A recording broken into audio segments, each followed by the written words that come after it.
But anyway, tonight I wanted to shed a light on a very little known aspect of World War II history. And I need this guy. A little aspect of World War II history, both nationally and on the Eastern Sierra Homefront. And that's the civilian public service training camps. How many of you are familiar with the fact that just 50 miles up the road from where we're sitting today, there was a camp for conscientious objectors during World War II? Well, Dave, you don't count because you saw the program. Duncan, you recall that? Oh, you were at the program too. So this is also a program that I gave at the Eastern Sierra History Conference. So anyway, let's delve into what this whole CPS program was about. Oops. Yes. Okay. So another acronym to add to your emerging vocabulary of acronyms, CPS, standing for Civilian Public Service. It was a program that provided men of conscience, conscientious objectors, with an alternative to military service during World War II. It was the first war that America was involved with that gave conscientious objectors this opportunity. From 41 to 1947, this program enrolled 12,000 draftees, and conscientious objectors were considered draftees similar to young soldiers who were drafted into the military. They chose to do the work of national importance over going to prison or serving in the military as non-combatants. Camp Antelope was just one of 152 camps nationwide set up under this program. And I included this map, which gives you a real encompassing view of the national significance of this. Many of the camps were located on the East Coast in the Great Lakes states and then along the Pacific Coast area. A number of enrollees in this program came from 4 principal states. That would be Kansas, Indiana, Ohio, and Pennsylvania. They came from all different walks of life, from agricultural work, from rural communities, from cities. And let's see if we can find Camp Coleville or Camp Antelope. It's this little yellow dot. Hey, it's right there on the border, right just south of Topaz Lake. So as I said, this is part of the history that many people are not aware of. So essentially, what is a CEO? A CEO is a man who refuses to engage in war because of his conscience. And during World War II, most of the CEOs refused to enter war based on their religious beliefs and principles. It was a very difficult stand to take, to take a principled stand during a war that had a great deal of support and popularity among the American public. And it wasn't easy being a CEO. You could lose your job. You had pressure from friends and family. You were socially ostracized for the position you took. And just to go over how men during World War II became conscientious objectors, they filled out a questionnaire stating their beliefs and their background and appeared before a draft board because, again, they had been drafted. So they appeared before the draft board, stated their reasoning for applying for a CO status. The draft board usually was very unsympathetic to conscientious objectors. And at times you might also elicit letters from ministers and other members of your church group that would help as well. So the draft board had the final authority. If you were turned down, you could appeal the decision. If the decision stood, you could go to the presidential appeal board. And that's what some CEOs had to do. But basically, they were testing to see what your sincerity of belief was and your religious background as well. If you were unable to persuade the board, the presidential board, then you either became a non-combatant or you went to prison. So roughly 43,000 men during World War II were granted conscientious objector status. I mentioned 12,000 of those chose to go into civilian public service. 6,000 refused to go into the military. They refused to go to the camps, the CPS camps, and they ended up in prison.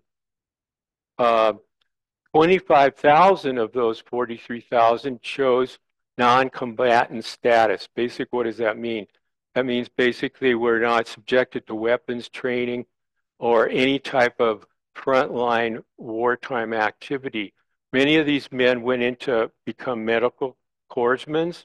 They worked in the quartermaster corps or the engineering corps away from the front lines. Certain religious sects allowed non-combatant service.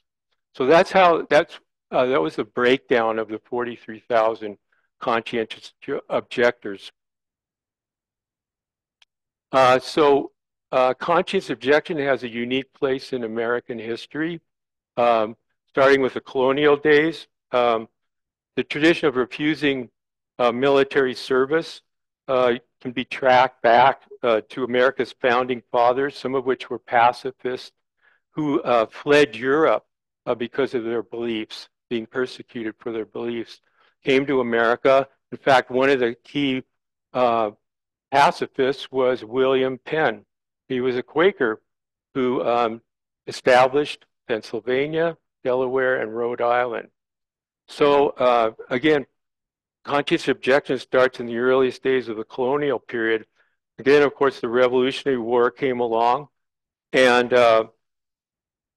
pacifism caused a number of men to refuse service.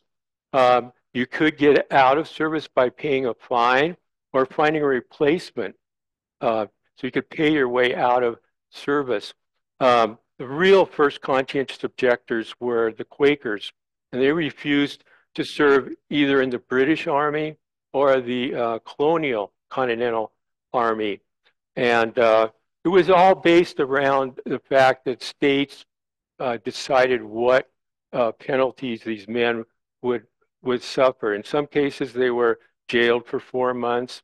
Sometimes they were actually put in the army against their will.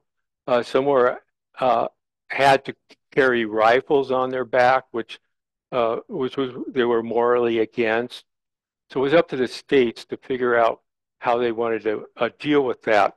During the American Civil War, the draft came into being, and there was no provisions or national policy for conscientious objectors, either through the Union Army or the Confederate Army. Again, COs could avoid going to war by hiring a substitute or paying taxes, but if you couldn't afford that, or you were morally opposed to having another man serve and possibly die in your place, that didn't work out very well. And then we came along with World War I, which really, the draft again came in. Policies were very, very less tolerant of conscientious objectors. Selective Service Act provided that conscientious objectors would serve in a non-combat capacity as long as they were a part of a religious organization that forbid participation in the war of any form. The interesting part of that was conscientious objector status was limited to members of the historic peace churches, which are the Mennonites, the Quakers, and the Church of Brethren. So if you didn't serve a non-combat status, you were basically imprisoned. Many of the COs were suffered mistreatment, were tortured, some were court-martialed, and there's a report that 17 of those COs died in Alcatraz because of mistreatment. So something had to change. I did want to mention the historic peace churches, which we'll be talking about throughout the program. And these are the ones that many of the COs grew up in these churches. They were members of these churches, and they followed kind of the edicts of pacifism, which were supported by these churches. The interesting part is that these men who were involved with CPS had a religious affiliation with 231 different denominations. So within these churches, there were a large number of sects and denominations. And a little over half the men who entered CPS had an affiliation with one of these churches. So we mentioned the deplorable situation for conscientious objectors during World War I, so something had to be done to change that. So just even before we entered into war, these church groups, peace churches, met with military officials to negotiate a national policy and develop something that improved the status of conscientious objectors during a wartime situation. And so they came up with a policy that was stated in the Selective Service Act of 1940, which recognized conscientious objection to war as an individual's right and defined an objector as one who is opposed to serving in the armed forces and or bearing arms on the ground of moral and religious principles. So this paved the way for the CPS camps, again, providing an alternative to civilian work of national importance under civilian direction, usually an agency like the Forest Service or the Soil Conservation Service. A key aspect of this, without pay. It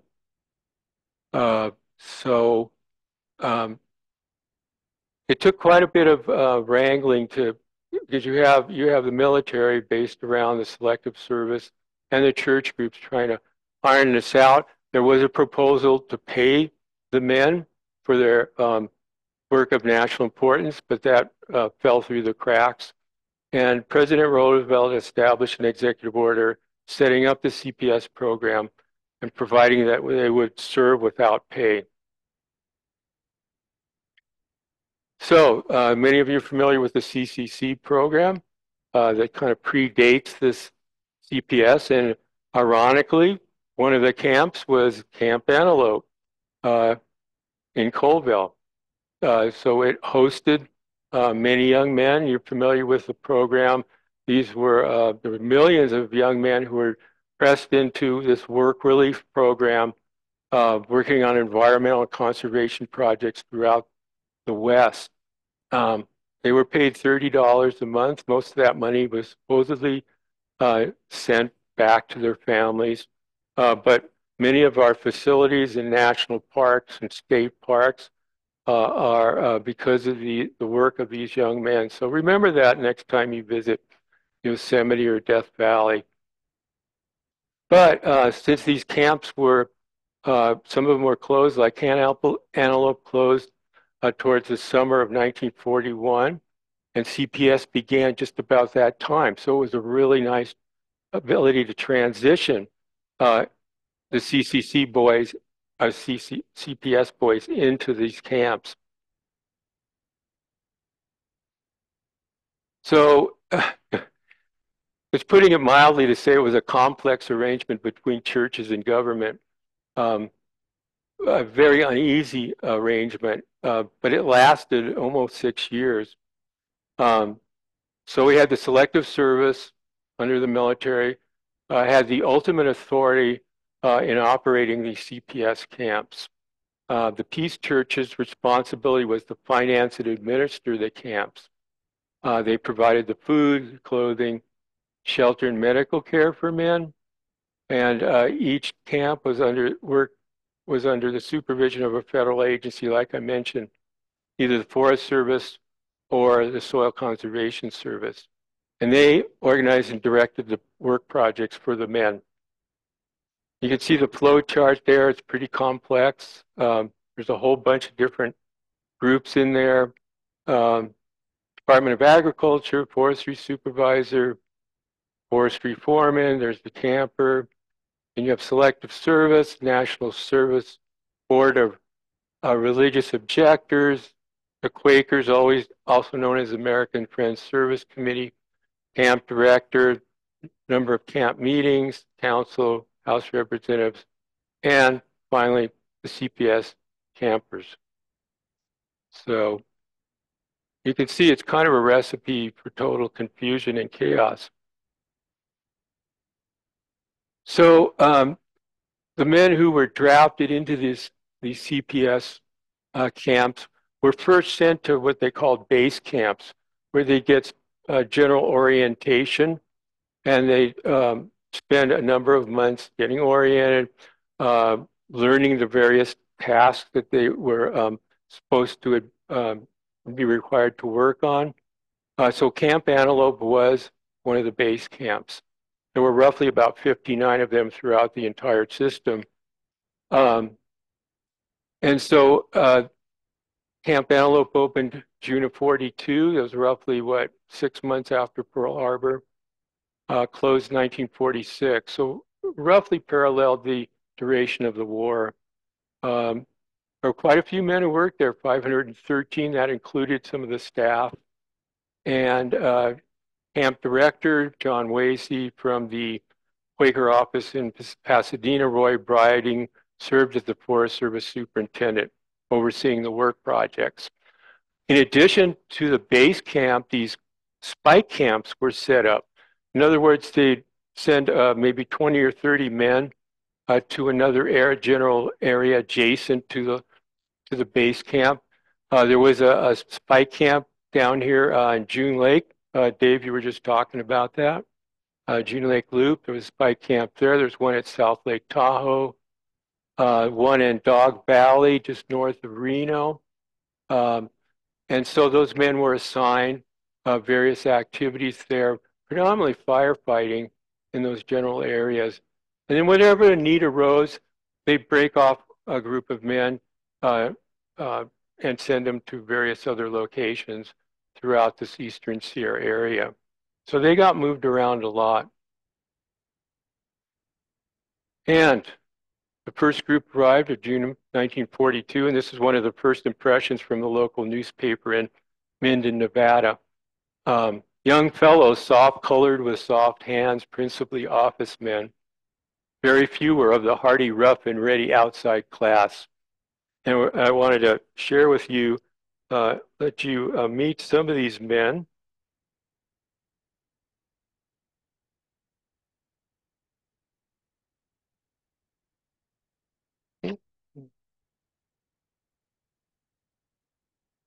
James Armstrong, 22, reached camp September 22nd from Salem, Oregon, where he had been working in the YMCA, interested in the camp's recreation program, plans to go into teaching or social work someday, member of the Society of Friends, Quaker Friends.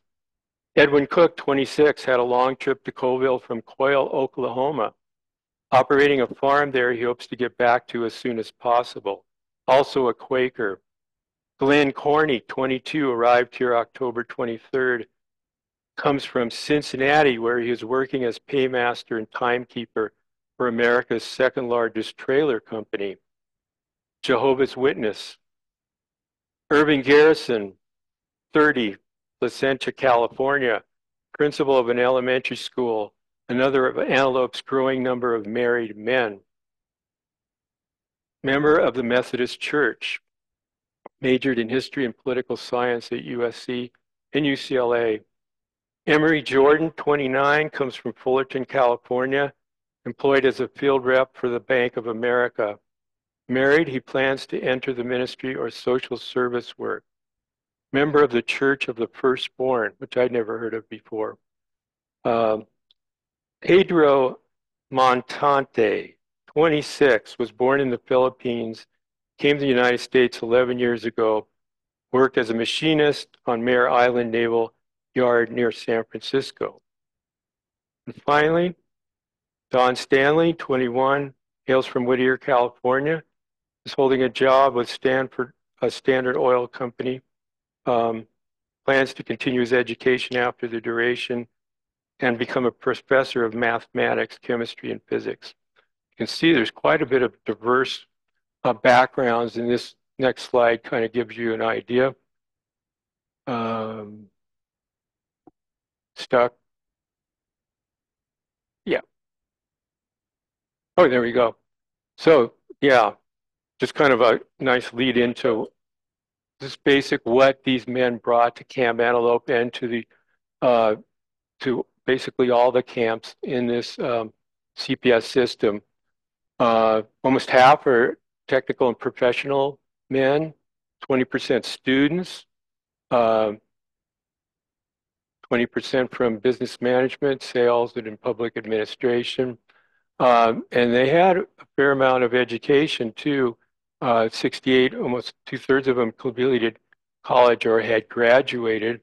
And then, of course, being socially active and political, their views were pretty far ranging, from far left to religious far right.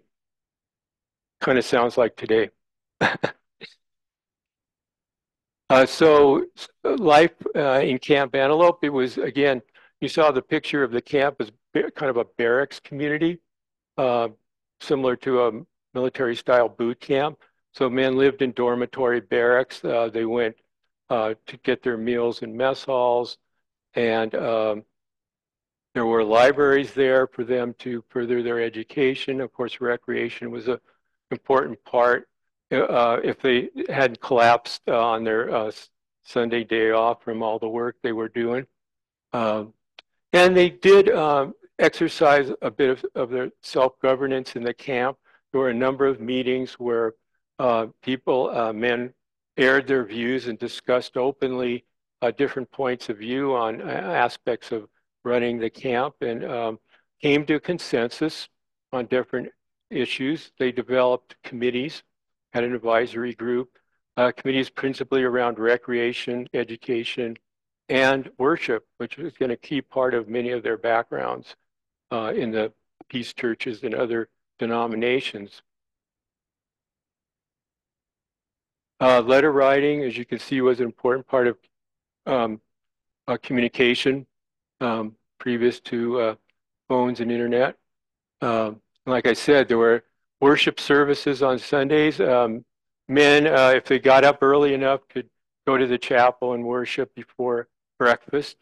And after breakfast, they were loaded onto trucks and rumbled down a dirt road for 30 miles to their work site, which could be anywhere around Coleville, and then returned in the around 5:30, had dinner.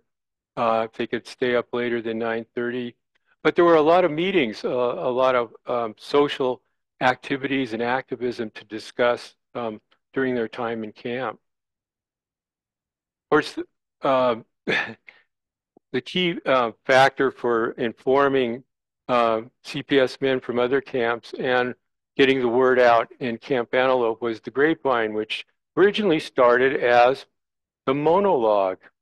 I think that's a great name for for a newsletter for this historic society, right? The monologue or monologue. And eventually, I think the men picked up on the key vegetation type surrounding Camp Antelope and decided to rename this publication the Sage Opinion Newsletter, which I really like too. So anybody feel free to steal it. There were folks who were very creative. There was several cartoonists in the camp who did some really wacky little cartoons about life in Camp Antelope. And this, again, this was the key source of information.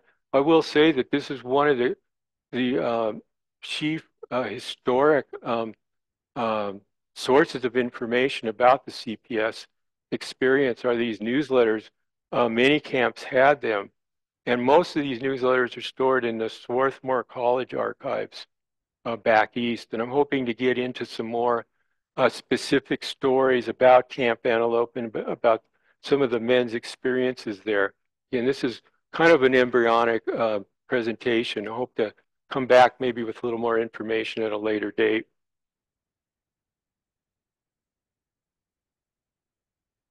So the work of national importance on the Mono National Forest. Basically, Camp Antelope was established because there was a lack of firefighting, men to fight fires on the Mono National Forest. The CCC camp had expired. A number of men were swept into the war by the draft. Also, men worked in munitions factories, and a number of Forest Service personnel who normally be around to fight fires were also fighting a war. So let's set up Camp Antelope pretty much like the way the CCCs operated it, as a firefighting force. And I wanted to read a little bit to you about that. Again, this was the primary responsibility. See if I can find the, let's see here. So this is from the Sage, directly from the Sage Opinion newsletter of November 42. 24 days after camp opened, 2 men put out the first of 33 fires fought by antelope men this summer by opening an irrigation ditch. The last fire was fought October 25th in the Plumas National Forest by 21 men drawn from spike camps at Reno, Lake Tahoe, and Dog Valley. We mentioned those in the larger map. In between were some 2,000 man-days of firefighting, or less than a fifth of all the work on the project. The briefest fire required about 2 man-hours, the longest 219 man-days. There were a half dozen false alarms, like the time Galena Creekers rushed out to a reported smoke, only to find it was a cloud of dust raised by sheep going up a mountain trail.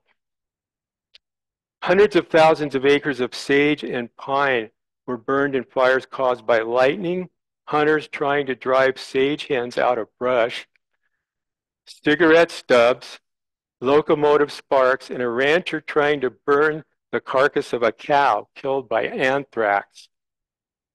Alongside of COs worked convicts, barflies, soldiers, Indians, men from the Reno jail, and others. I hate to know what the others were. Anyway, they were always on call, but, well, we'll get to that in a second. But anyway, one of the elite forms of firefighting emerged during the World War II, this whole aspect of smoke jumping. And maybe some of you are familiar with that. Basically, look out spots of fire. Smoke jumpers are flown in, and they parachute. They jump out of the plane by parachute, land, and attempt to contain and extinguish the fire immediately. A number of antelope men, as well as men from a variety of other CPS camps, went for this elite training and actually worked on active fire, smoke jumping. So, you know, they refused to put their lives on the line in terms of war, but it was one illustration that they were willing to put their lives on the line working as smoke jumpers. And Forest Service officials took note of that and really praised them for going out on a limb, so to speak.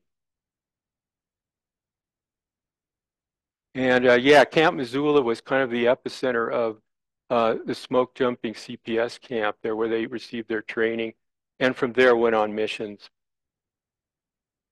So what did the Antelope men do while they weren't busy fighting fires? They operated a camp sawmill. They cruised timber, removed, did projects kind of like they do today, thinning the timber out. Constructing roads, trails, the West Walker Stock Driveway. When you drive through the West Walker River Canyon there, if you look up on the hill, to the east there, you'll see remnants of this old stock trail. Have some of you seen that? Yeah, so this was built by the CPS men from Camp Antelope. Um, they put up hay for the farmers. There are incredible number of activities that they did to help the farmers and the ranchers in the not only in California but Nevada as well. Some of it included building check dams, erosion control, and they constructed ranger cabins or maintained existing ranger cabins throughout the Mono National Forest. Now, you'll see this cabin in a later slide. Spoiler alert. Um, so, as I mentioned, the men were assigned to these base camps, but then later on, after several months of work, they could volunteer for what was referred to as detached service, which involved a number of special projects, one of which was volunteering in mental hospitals. Again, if you remember the wartime shortage of labor in all walks of life, particularly mental hospitals, they were terribly short of men. So over almost 500 men from CPS went to work to help out the patients and alleviate the labor shortage in those camps. And later on, again, considering the conditions that they saw, these kind of repulsive way that these mental patients were treated, they became an advocacy group for improvements in these hospitals.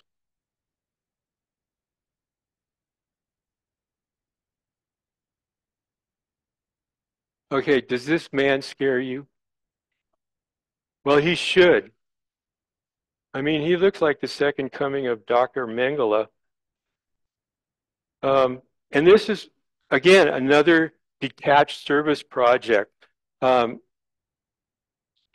conscientious objectors competed to volunteer to be human guinea pigs for dangerous and life-threatening medical experiments, seeking cures for malaria, infectious hepatitis, atypical pneumonia, and typhus.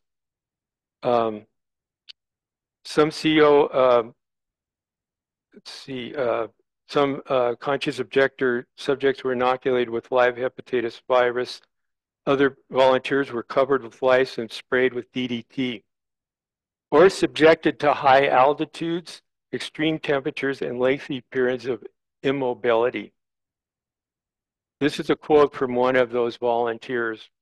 So when they offered me this chance of being a guinea pig, it fit right in with my scheme of things, of proving that I was willing to take risks on my own body.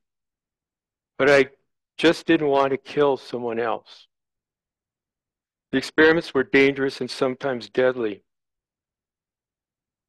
Yeah, this was tough. I think this would really strain the bounds of ethical standards by how we gauge them today.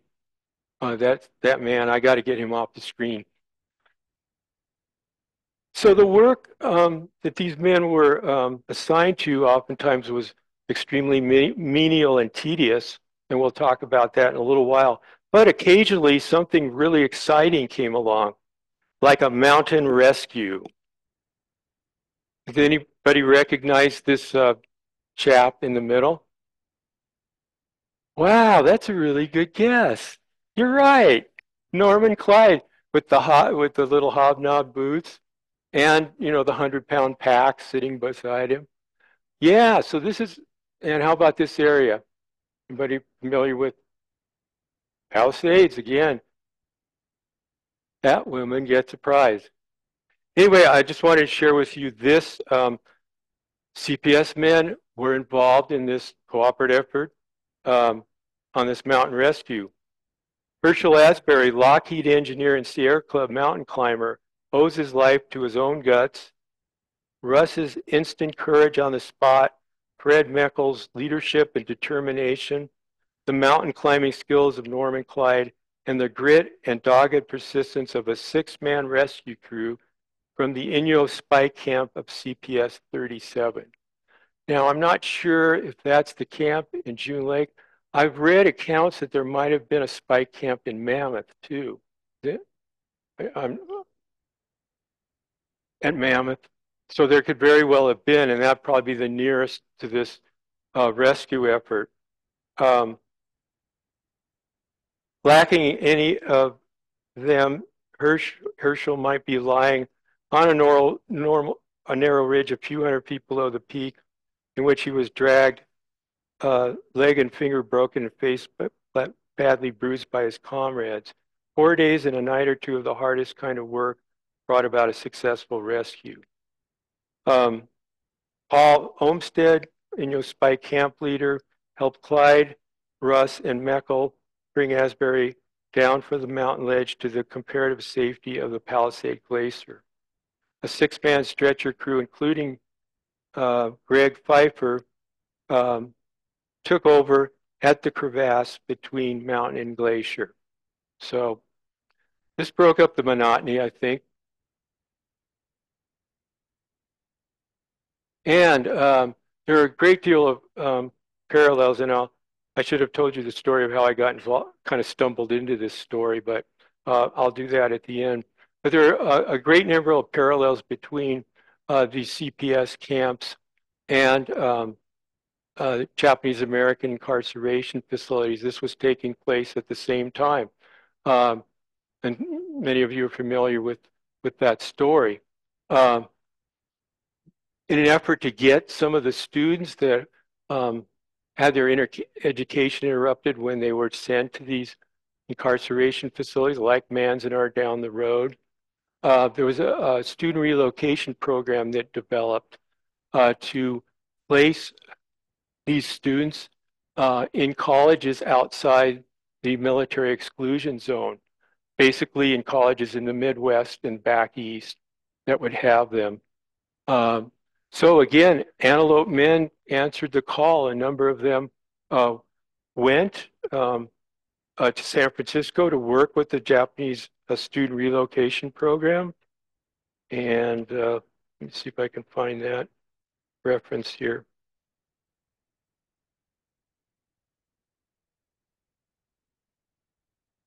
Oops, there it is.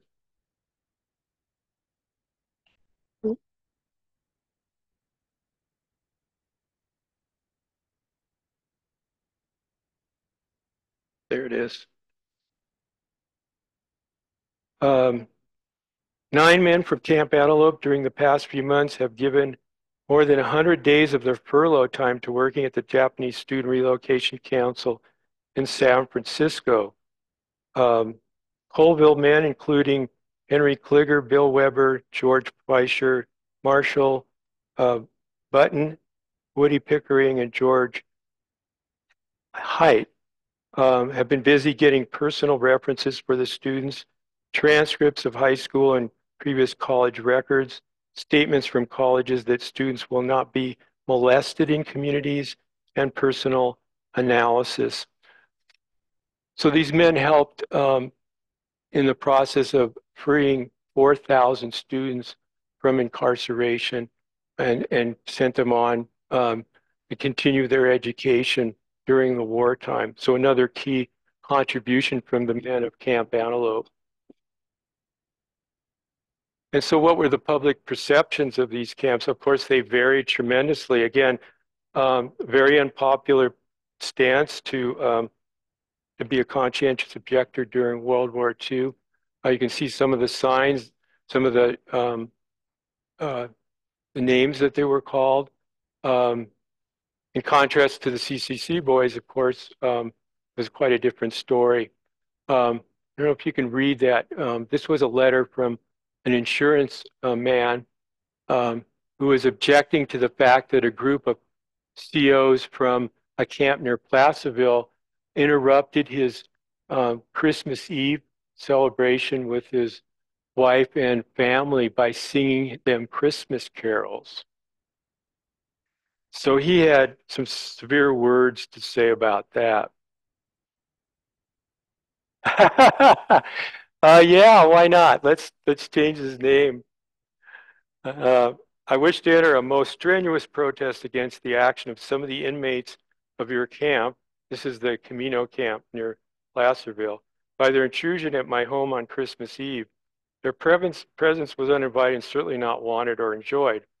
My family, consisting of a daughter in defense work, a son in the Navy, and a daughter with 2 babies waiting for word from her husband missing on Bataan, and my wife, who is going through a second war as a mother, were united for the first time since last summer.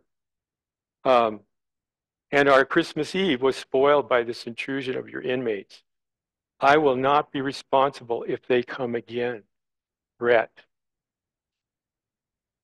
I think they should lock him up.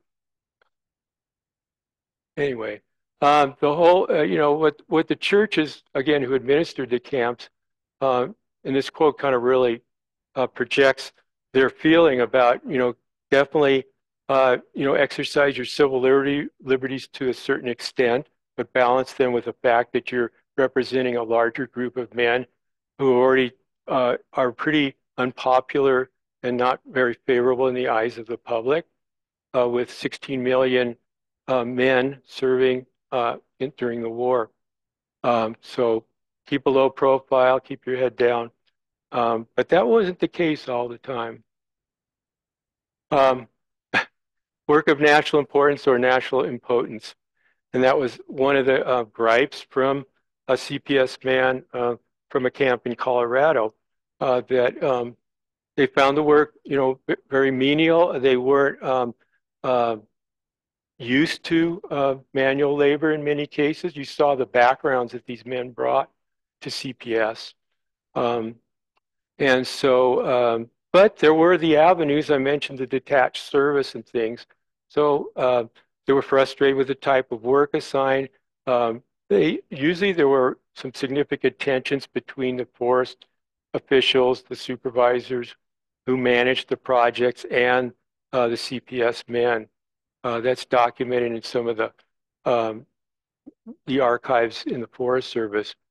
They felt that their skills and talents were wasted in some respects.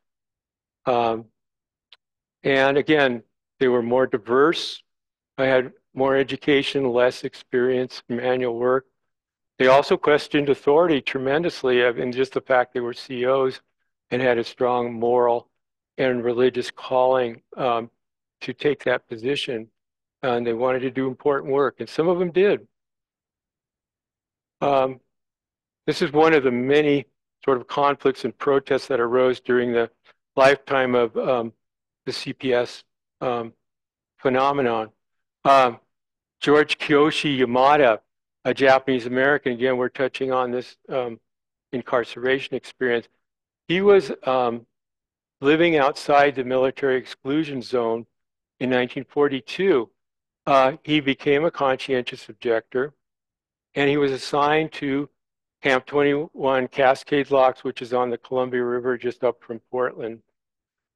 I don't know who decided that they had to shake the tree, but the WRA, the War Relocation Authority, who ran the 10 incarceration camps that incarcerated 120,000 Japanese Americans, decided that George had to be moved to an incarceration facility, even though he was outside the exclusion zone.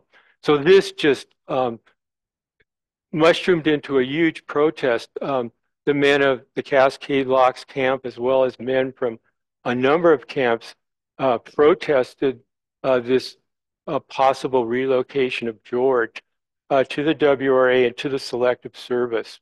There were just a flood of telegrams that hit these organizations, and they finally relented and said, "Okay, we won't send George to Manzanar, or we won't send him to Topaz or up in Heart Mountain. We will send him to an inland CPS camp." He ended up in Colorado Springs, where he exercised his civil liberties by protesting some of the treatment of African Americans in that community.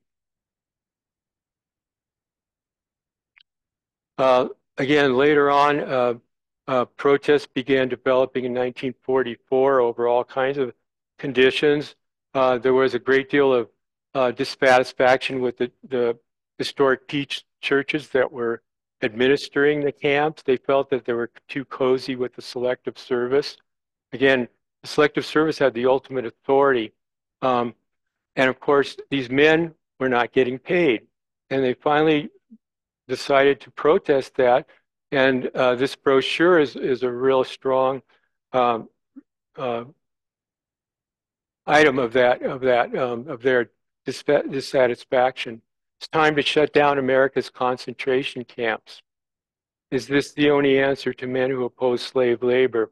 So these pamphlets were uh, printed in CPS camps and distributed to members of Congress and the general public trying to get some sympathy for their cause. I'm not exactly sure if this really paid off or not, but it was this kind of protests and things that forced some of the congressional representatives, even senators, to want to close these camps and imprison some of the CPS men.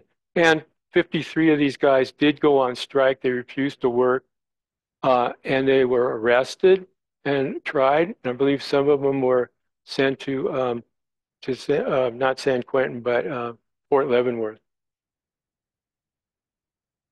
And then finally, the camps, after this grand experiment in pacifistic living, were closed. The military, again, selective service, overseeing the authority, decreed that COs could not return home until GIs were discharged, and that was October 1945. Camp Antelope closed in March of 1946, and the program was officially terminated 1947. So it lasted a bit longer than the discharge of GIs. To back up a little bit, the end of 1945, the American Friends Service Committee, the Quakers, which ran a number of camps, decided to bail out on this program. Again, facing a great deal of criticism for their cozy cooperation with the selective service. So the government actually ran Camp Antelope towards its last few months, and they actually established several other government-operated camps for men who chafed under the religious run camps. And so how do we remember this CPS? I think Cynthia says it really well. In the minds of men who designed civilian public service, it was a witness of what pacifism could accomplish, a training ground for pacifist leaders of the future and an experiment in Christian living. For some, CPS lived up to this ideal. For others, it was a bitter disappointment. Selective service, whom the churches had hoped would be a distant, inconsequential partner in CPS, persistently asserted its ultimate authority over the project. For those drafted into the alternate service program, CPS deteriorated into a series of controversies, with some proudly defending both the concept of CPS and its execution, and others demanding its resolution. What it did do in terms of legacy is it did pave the way for an alternative service program, which was instituted during the Korean War and the Vietnam War.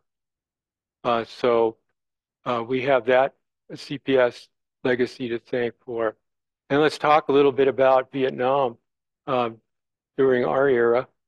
There were approximately 170,000 men who were registered as conscientious objectors during the Vietnam War. Of course, there were many more who burned their draft cards and fled to Canada. There was an effort just locally here to establish these, some of these folks remember this California Ecology Corps in the early 70s. But one of those centers was just north of Bishop, where the conservation camp, the Cal Fire Camp, is located right now. So basically, the Ecology Corps was set up again because there was a shortage of firefighting ability on the Inyo National Forest. But also one of the other reasons for it was to give young men alternative service who've been classified as COs and there were roughly 5,000 of them in California. A number of them did serve in the Ecology Corps in Bishop. I'm trying to track a few of them down so I can do an oral history with them and find out what their experience was like in a place called Bishop, very conservative community. I did find out that one of the gentlemen usually took refuge in one of the bookstores that was the Spellbinder bookstore originally, because they found a common camaraderie with the lady who owned the bookstore. Was pretty pacifistic and socialistic in her outlook. So what is left of this CPS history? Not very much. The site is currently now on the land of the Antelope Valley Band of Northern Paiute. And as you drive through Walker Canyon and you come into Walker, there's that east side road that many of us take as a detour. It's a nice, pleasant drive. The camp was located just a short distance up from that area there. This is what it looks like right now. And then some of you will remember there was a fire there, I think a few years ago. And I'm not sure if any of the facilities burned. I would like to check in with the tribe and give permission to visit the site and maybe do a small presentation for them, possibly looking to in the future to maybe erect a plaque or some kind of commemoration for this history, because again, like I said in the beginning, it's a really very little known aspect of World War II history and local history as well. But there are some people out there really working diligently to preserve it. So what remains of all the good works that the CPS men did? Well, you've probably seen this building hundreds of times when you drive north of Walker, of Bridgeport. That guard station just south of the highway, just before you get to Sonora Pass. Now, I don't know if anybody visited this cabin. Have you seen it from a distance? I think it's up behind the Marine base, somewhere up towards Sonora Pass. I haven't been there myself. It looks really pleasant. Has a nice view looking across the meadows at the peaks. And so this was built, CPS, you can tell your grandkids that. And then, like I said, CPS established a precedent for an alternative to military service. And so this alternative service employer network has developed a group of employers, if there ever was to be a draft again, and this whole issue of conscientious objection, how to work them into a wartime situation. There are these organizations that are willing to employ COs for a period of 24 months that would somewhat equate to the recruitment period of a draftee. So that's on the drawing board. And finally, I mentioned people working to preserve the stories of CPS. I came across Tom Vaughn, a Quaker and self-described patriotic pacifist. And he wonders, has local history forgotten about these conscientious objectors too? Are there other campsites as abandoned and as ignored as Mancos, which is the camp that he's worked in preserving? And that's CPS camp in Colorado. Why do we so rarely commemorate men who said no to war? Isn't peace patriotic? As Westerners and as a nation, I think we need to remember wartime in its complete history and celebrate peace as much as we memorialize war. So I always wondered if there was some type of organization or a museum that commemorated the stories of conscientious objectors, not just in America, but throughout the world. And I came across this organization. It's called the Peace Abbey Memorial Park. And there's one in Cambridge, Massachusetts, There's also a branch of this memorial park in Britain as well. It was founded in 1991 by Louis Randa, a pacifist, who really wanted to, again, give credit to the courageous stand that these COs took. And this area, these shrines have been visited by the Dalai Lama, Muhammad Ali, um, Mother Teresa, and you can read the words yourself there. Um, and they do have a register for people to register. It's called the National Register for Conscientious Objection. And an organization or individuals can register affirming the statement. I hereby affirm that because of my deeply held beliefs about peace, justice, and nonviolence, I'm opposed to the use of violence to settle disputes. Furthermore, I wish to make public my decision not to participate in any group, organization, or agency of government that would require from me acts of violence against a fellow human being. So you can find this register if you're interested on the website, Peace Abbey Memorial Park. And we're going through some of the similar issues that we look at student protests throughout the country over the Israeli-Gaza war right now. So with that, I'm going to end the program, and I invite any questions or comments. Thank you so much. And I hope, oh, oh yes, yeah, the story of how I stumbled into this history. And it was during the time I was a Park Service Ranger at the Manzanar National Historic Site, they assigned me to an oral history trip to Portland, Oregon. It was the longest trip I'd ever taken. And so I was asked to interview. We had about 8 interviews scheduled.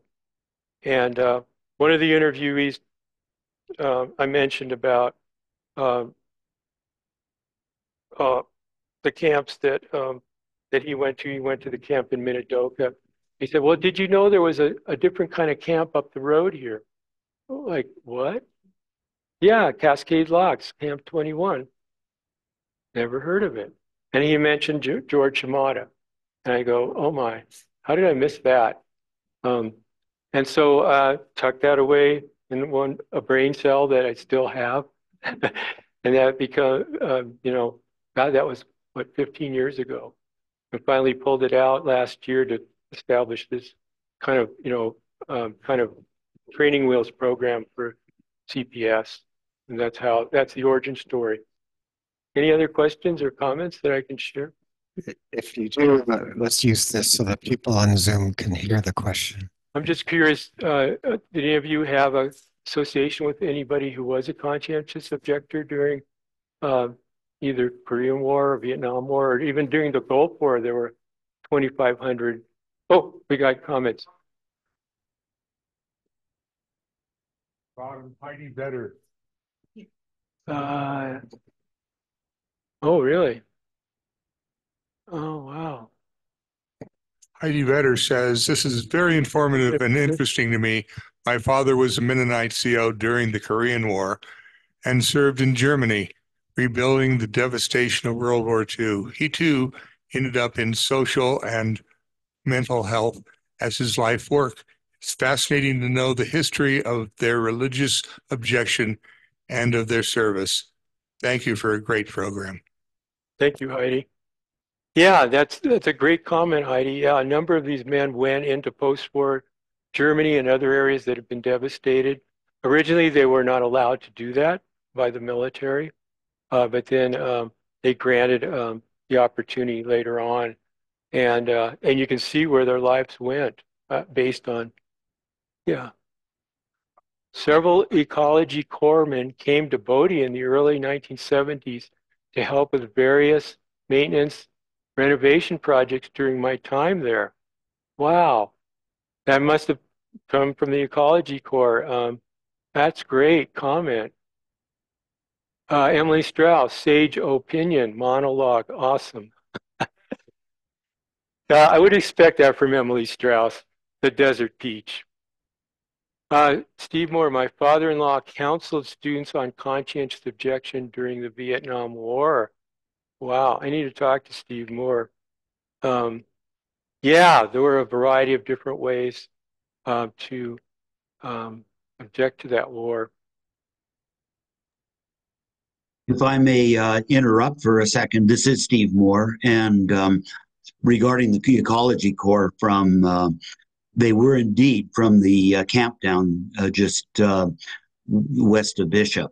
And in fact, I visited them or at least their leader at the camp one or two times during trips while I would go down to Bishop.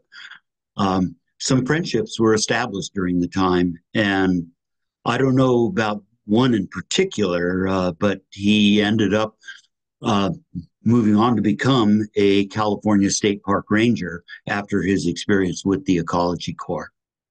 Oh, thank you, Steve. That's great. And a number of those men actually decided the Bishop wasn't such a bad place after all, and they still reside there. I won't mention any names. I haven't been certified to do so, but one of them's a musician. Anyone else? Any other comments? Yeah. It doesn't work. Expand the CCC. Was it just because of the war and the guys had someplace else to go? Yeah, it was the Depression, and we basically came out of the Depression as a result of the war. So that was it. Right, and yeah, pretty much, yeah. Like I said, there wasn't much of a layover time between the end of the CCC era and the beginning of the CPS era.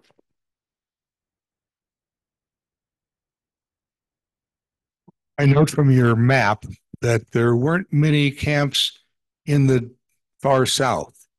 They're dominated by the Northeast and the West. I could understand why there'd be a lot of camps in Pennsylvania, which is dominated by Mennonites and Quakers. Is there anything else to take away from that? There were a few camps in the South and North Carolina and South Carolina, but that's a good question, and I really can't answer that effectively. There may have been some issues with the Jim Crow situation in segregation, that type of thing, which brings up a number of other questions about were there black COs? Yes, there were. There were several. I don't know whether they were segregated to a separate CPS camp, or, for instance, in Camp Antelope, where they were required to be segregated in a separate barrack or that kind of thing. There were several men who were very outspoken. They were pacifists, but they also objected again to the treatment, the racial treatment. There were blacks during that time were subjected to the racial injustices of the time, and they refused to fight for their country. Although a number of blacks did fight, and they were in segregated units too. We had riots going on during the wartime too, in some of the urban cities, blacks being killed. So by all means, you can understand why they would have taken that position. I did want to also mention, I forgot to mention this, that what about women? Women were very instrumental in the CPS organizations. Many of them served as nurses, dietitians, teachers, who had special skills that they could offer to the men. You noted when I read the roster, there were married men. Some of their wives accompanied them. They were not allowed to live in the same barrack communities, but they lived off-site in local communities. But they, pacifist women, Mennonite women, they also supported their men by helping them out during this challenging time for them. So, unfortunately, there wasn't a great deal of documentation of a women's role, again, for that time. And so we don't have a lot of records about their experiences, unfortunately. I would like to thank Richard. This is we cover a lot of different kinds of topics with our history society. And until I heard Richard last October talking, I didn't know about this camp. I knew about the CCCs. I always heard about them. This is part of our local history. I think the museum in Bridgeport ought to have something about this. If they don't, they should, because there really isn't a historical society farther north in the county. So, Right. Or maybe Minden. They have a great historical society up in Gardnerville. Yeah. So thank you. Can we thank Richard again?